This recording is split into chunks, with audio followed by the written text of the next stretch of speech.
nombre es Iván Santamaría García y en esta ocasión vamos a abordar uno de los temas que se ven durante la materia de Derecho Ambiental. En esta ocasión nuestro tema es cuidado y preservación del medio ambiente.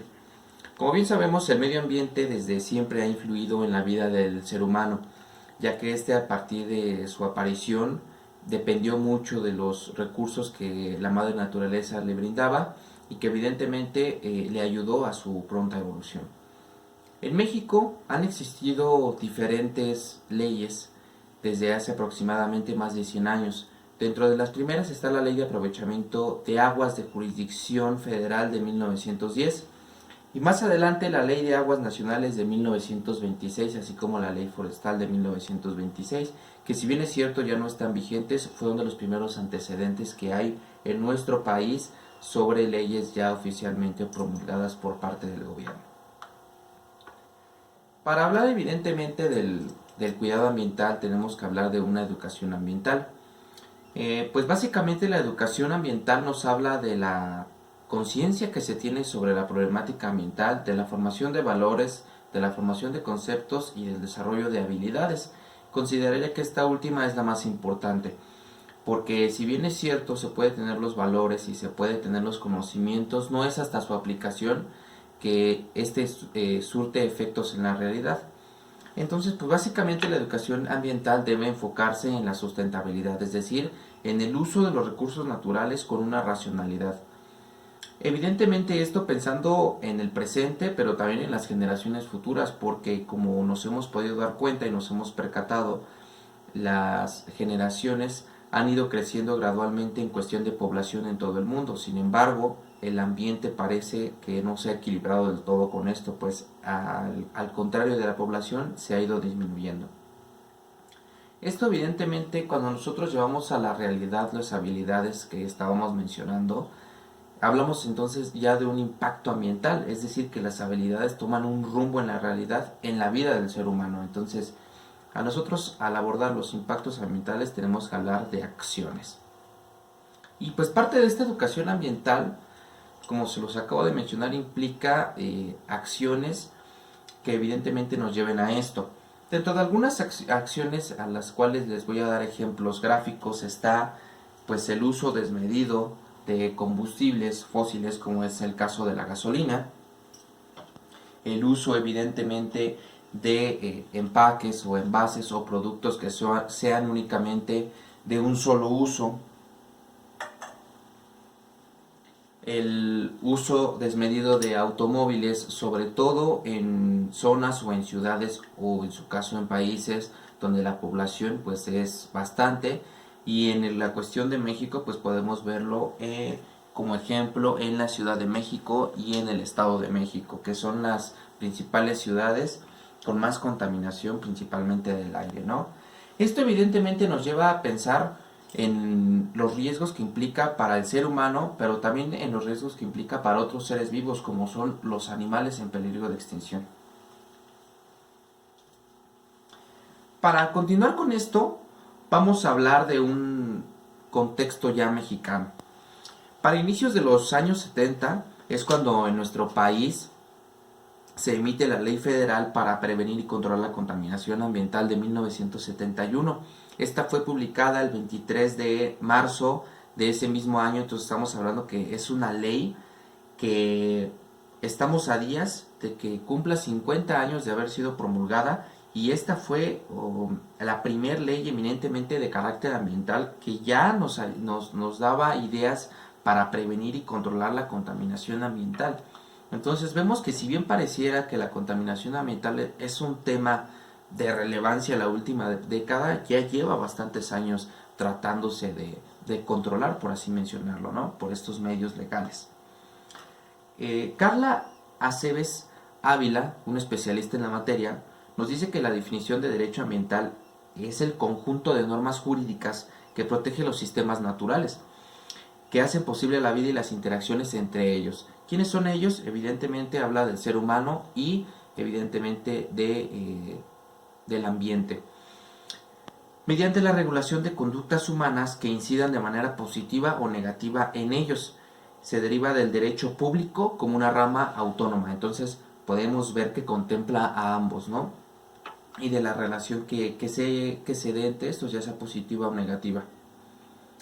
Nosotros para hablar de esto, evidentemente, tenemos que hablar del medio ambiente. Esta palabra es de suma importancia para la materia y el trabajo que se está llevando a cabo en este momento, pues es el objeto de estudio y análisis principal que contemplan todas las definiciones que se han visto ya con anterioridad.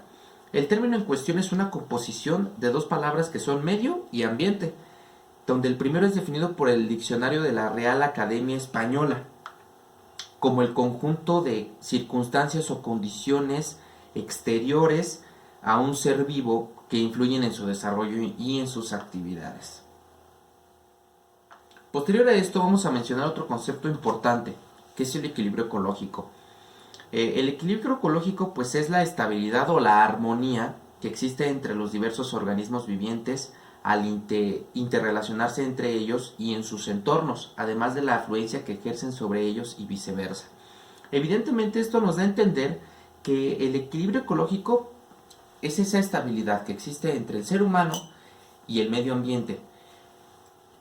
Estos dos, si bien es cierto el ser humano requiere de esto para su existencia y su sobrevivencia, pues requiere también de una estabilidad, es decir, de una proporcionalidad, en la que si el ser humano sobrevive a base de esto, también el mismo trabaje en la preservación del mismo. Ahora sí, citando de manera concreta, la ley que nosotros vamos a utilizar es la Ley General de Equilibrio Ecológico y Protección al Medio Ambiente. Esta, pues básicamente tenemos que se trata de lo siguiente, de la relación de interdependencia entre los elementos que conforman el ambiente, que hace posible la existencia, transformación y desarrollo del hombre y demás seres vivos.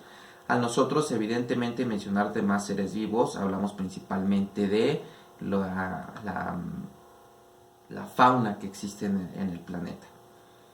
El bien jurídico a tutelar por parte de esta ley que estamos tomando nosotros y cotejando desde el enfoque constitucionalista fue añadido en el texto de la Carta Magna en su artículo 4, cuyo párrafo decía o dice: toda persona tiene derecho a un medio ambiente adecuado para su desarrollo y bienestar, reconociendo formalmente allá al medio ambiente como un derecho. En aquel entonces denominado como garantía constitucional, que es como se le conocía antes a los derechos humanos, ¿no? Garantías constitucionales. Esta Ley General del Equilibrio Ecológico y la Protección al Medio Ambiente es una ley bastante importante y bastante densa, ¿no?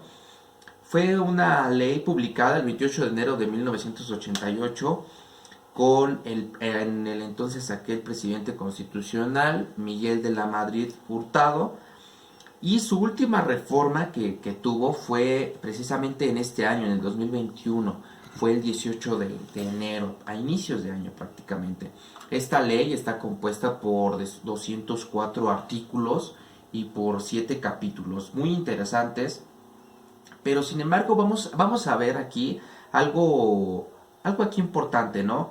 De los puntos más importantes que tiene esta ley, que los vamos a tomar como un punto central, que es garantizar el derecho de toda persona a vivir en un medio ambiente sano para su desarrollo, salud y bienestar, que si bien es un derecho del ser humano por el cual nosotros, el derecho lo tendría que proteger, en este caso el Estado, pero también nosotros, ¿no? Es decir, una relación ahí gobierno-gobernado para con el medio ambiente no se ha logrado fortalecer del todo.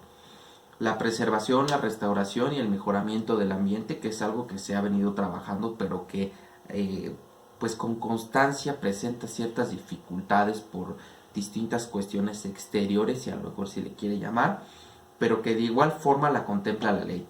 La preservación y protección de la biodiversidad, así como el establecimiento y administración de las áreas naturales protegidas. Podemos poner muchos ejemplos de áreas protegidas en todo el país.